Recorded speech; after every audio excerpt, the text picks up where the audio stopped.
Hello, this is RHM for RHM Movie Reviews. Now I'll be talking about the sports movies I own.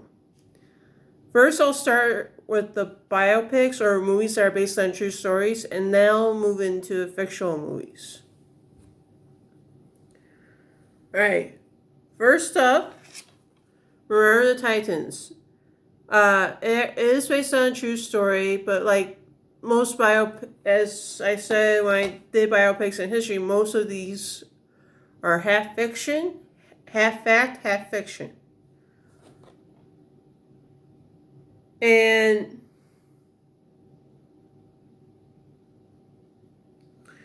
this is the true story of like one of those interracial high school football teams.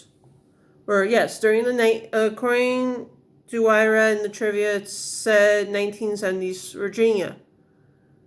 Yes, you're probably wondering why was this based in 1970s? Why was the integration taking long? Yeah, remember in 1965 was when Black Americans got the right to vote. Finally, after years of being free, they had the right to vote. So the integration just took a little longer after Martin Luther King Jr.'s death. So this is 1970s and it does have a great cast. Denzel Washington.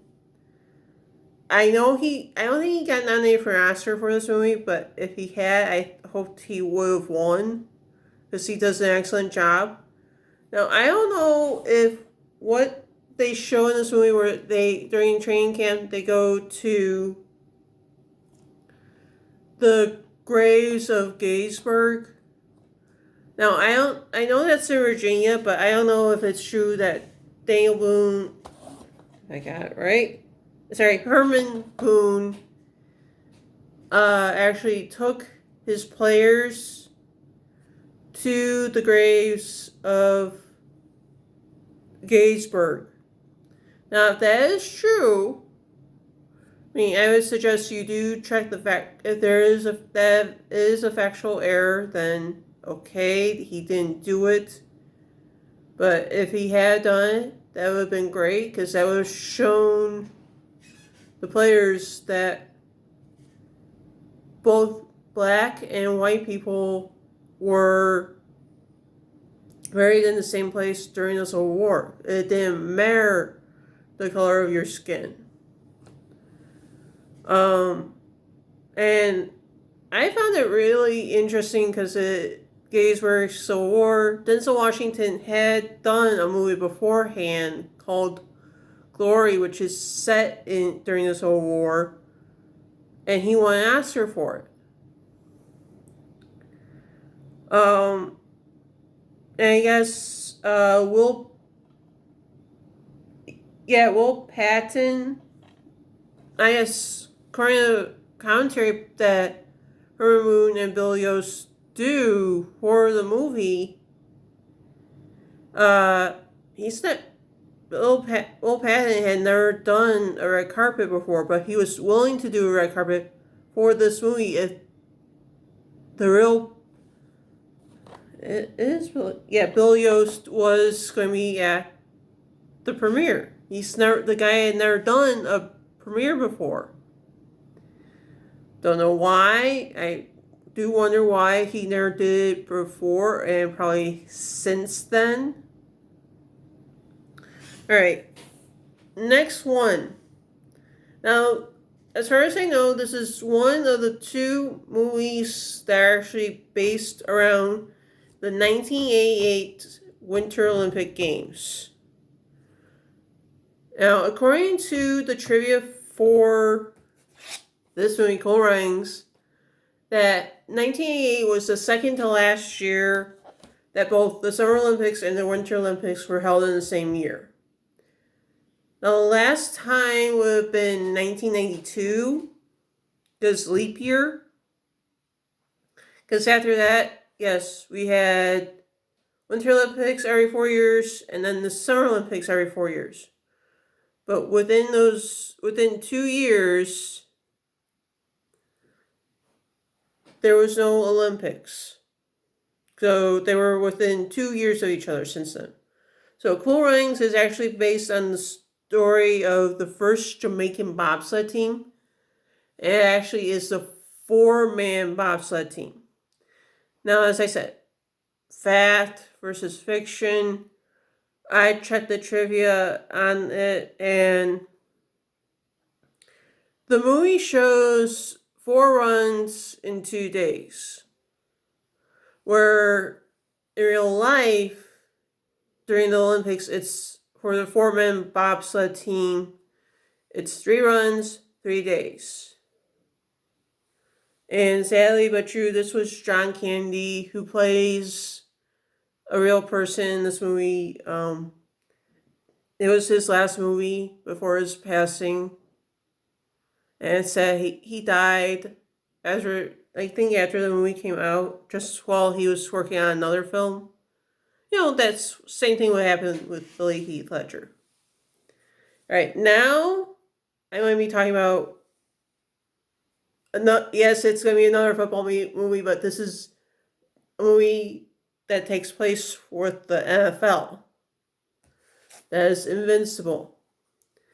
Now, yes, there's a great cast. This is based on the story of Vince Papale and how he actually became a Philadelphia Eagle.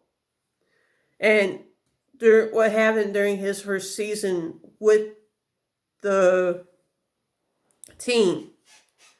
Now, he was, as far as I know, if you watch the movie, I'm pretty sure you'll see that they always show, little spoiler, they show what happens to the person after the end of the movie.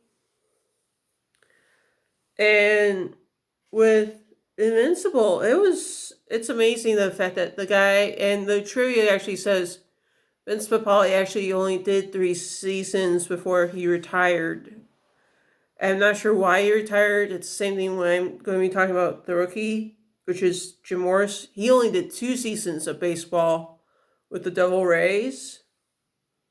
So I don't know why these guys retired, but it was probably because they were, as the movies have said, they were the youngest rookies in the league. Sorry, the oldest rookies in the league. Yes, the rookie. This is a baseball movie, not the Nathan Fillion cop show. It is based on the story of Jim Morris, and it shows his childhood, and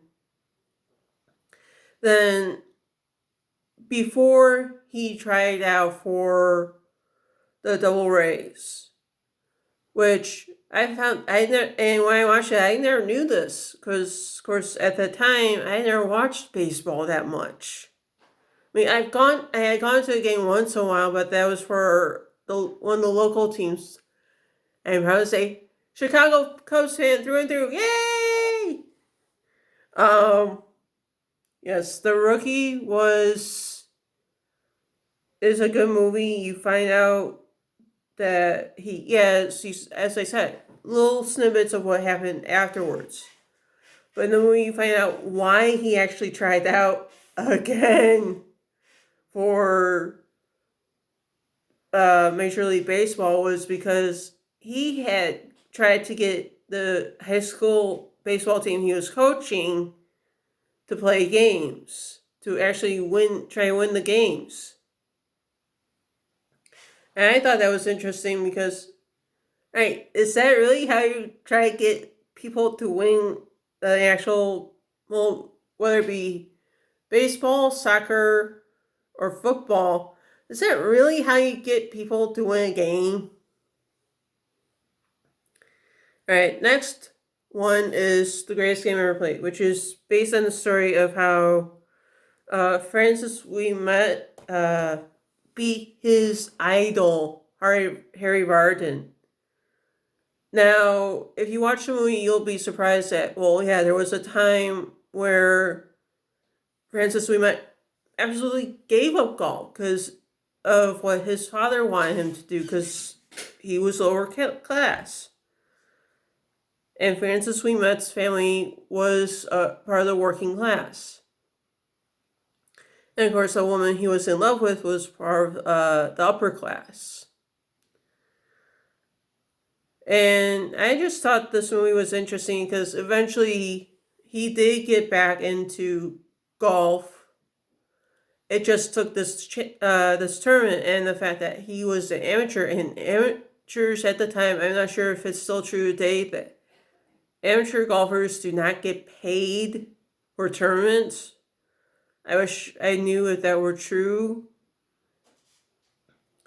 But you also see the friendship Francis made with his young caddy, because it was the younger brother of a friend who became his friend. And you find out that, that friend was a pallbearer at Francis's funeral, which I thought was interesting. And Harry Vardon was brought up the same way Francis Ouimet was, is your lower class or your working class, you don't matter as much as the upper class.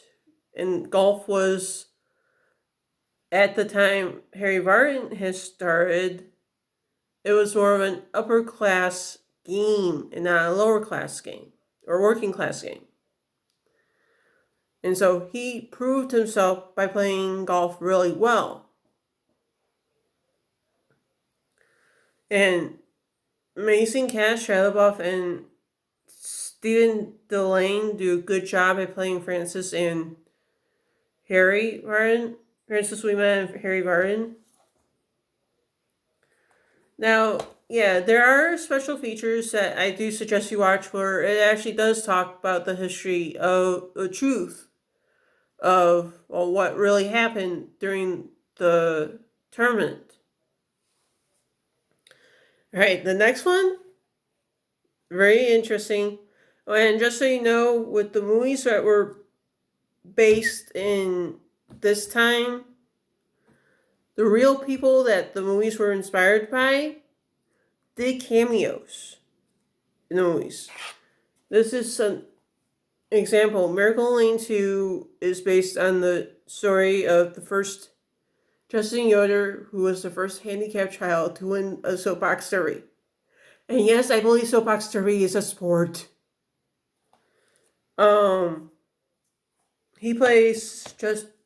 Muniz plays Justin Yoder.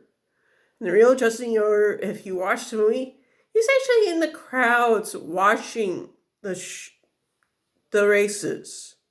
Which is, right, I forgot, what does he look like in real life? Yes, you have to watch some sort of behind the scenes look at the movie to find out, alright, where is he? Which one is he in the crowd?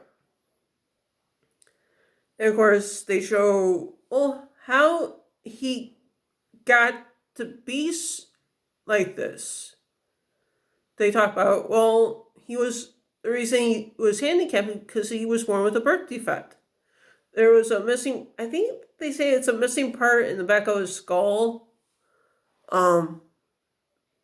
That, if he had a really bad headache and was not caused by thinking too hard or anything, he had to go to the hospital, and the thing that was holding up that little part in the back of his head, it had to be changed out. It had to be replaced. And it actually shows that, during one of the races, one of the qualifying races were the big race at the end, he did have a problem. And it started at the beginning of the race, and it got so bad that when Justin was driving, his mind went blank. He totally blacked out. Truly. He actually did really black out. I was like, that's sad. It means... And actually, he was and you should know when you watch this, he was paralyzed from the waist down. So he couldn't... If you know what a real soapbox derby is, you know that most kids use foot brakes. Well, Justin, like some handicapped children that are like him, are if they're paralyzed from the waist down, they can't use a standard foot brake in derby. They can only use a hand brake because since they are paralyzed from the waist down, their feet don't work. There's nothing going from their brain to their feet saying, "Yeah, you need to stop." So he had to use a handbrake. And I still find that interesting is the handbrake because he was the first one to use it in soapbox derby race. They claimed it the Justin brake. I thought that was very sweet. All right. Next one and the last one that is a biopic is The Blind Side. Yes, amazing cast. Sandra Bullock, Tim McGraw, excellent on-screen couple, playing the real-life Dewey parents of Michael Orr. I found it interesting. I do suggest you check the trivia out on the movie. It does say Michael Orr got to meet Sandra Bullock, Tim McGraw, and the guy who actually plays him in the movie. His name, Quentin Aaron. And I think they did an excellent job. And this was about, basically, it was his story from when he started high school, just before he met the Tui family, until he graduated high school. Well, actually, just after he graduated high school, because the NCAA was questioning, all right, why are you going to Ole Miss? Why? Your adopted parents went there. Your tutor, who is a Democrat, went there. And so it was interesting. It's like, well, and your coach has been there. They all give money to the school. So are you going there because they're paying you to go there, or is it another reason? They thought it was because he was being paid to go there. And he wasn't really being paid to go to Ole Miss. Oh, and he gives this little spoiler. He does give the reason of why he was going to Ole Miss. He said it was where he wants to go. Not because he was being forced to go there. He wanted to go there because his family went there. I thought that was the sweetest thing. I don't know. I'm sure, Real Michael, if you're watching this, please tell me what that part of the movie, if that is true. Because I think it's really sweet that it was said. Starting to get emotional because of that part of the movie. And Sandra Bullock ended up winning an Oscar for playing Leanne Tui. And I guess their Tui's circle, or the people that they knew, weren't really okay with the fact that, well, Michael was not only it was mainly because of the color of his skin. They were not okay with it. And you gotta think of where he was growing up. It was not okay because they were part of the upper class. Yes, Mr. Tui owned the Taco Bell franchise. I think just in where they were living. And I thought it was really interesting as I said, you check the trivia out in the movie. It's interesting. Alright, now that's it for the biopics. After this, I am doing the fictional movies, which are good too. So this is RHM for RHM Movie Reviews, signing off.